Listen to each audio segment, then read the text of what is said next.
L'info du jour, c'est l'annonce par Adobe de l'édition 2015 du Creative Cloud.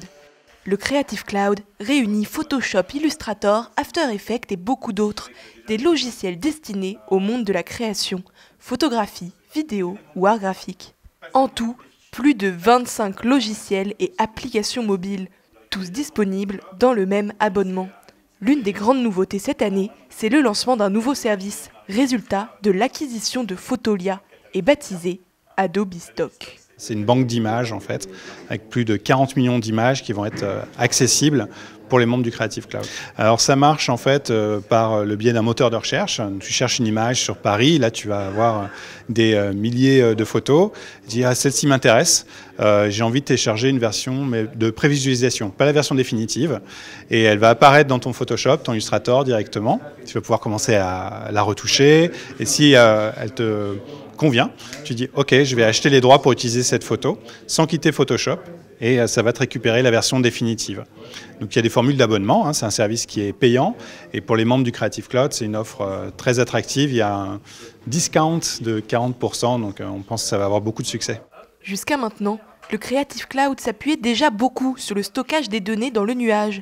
L'édition 2015 pousse le concept encore plus loin, en permettant de travailler sur un même projet indifféremment depuis un ordinateur, une tablette ou un smartphone. Notre but, en fait, c'est, on dit frictionless en anglais, donc c'est éliminer toutes les frictions dans le processus créatif.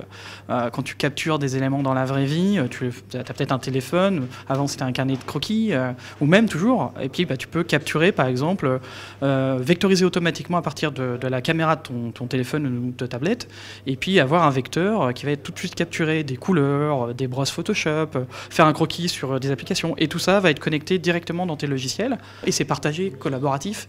Je peux partager tous ces éléments, toutes ces bibliothèques avec quelqu'un d'autre et qui lui-même est abonné, donc les polices vont s'activer automatiquement, les couleurs vont être là, les looks vidéo vont être là, enfin bref, voilà, c'est juste une simplicité pour se concentrer sur l'essentiel, la créa.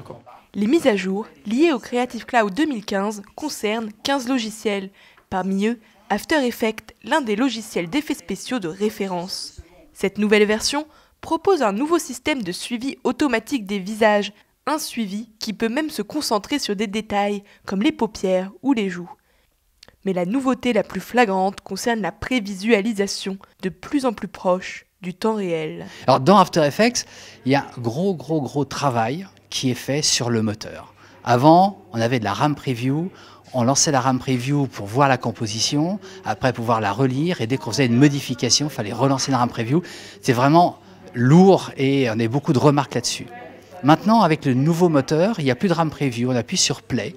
Ça va bien sûr calculer un rendu parce qu'il y a souvent beaucoup d'effets graphiques dans After Effects, mais une fois qu'il est calculé, très rapidement par les processeurs de la machine, on s'appuie vraiment sur multiprocesseur, eh bien on va pouvoir travailler sur une précomposition imbriquée sur un autre écran, modifier des éléments et on va voir ces éléments se modifier en temps réel dans la composition principale.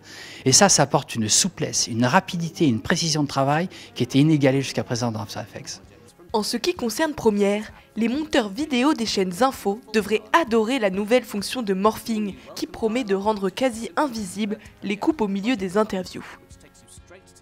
De son côté, l'abonnement ne change pas, 60 € TTC par mois pour l'accès à tous les logiciels et services du Creative Cloud.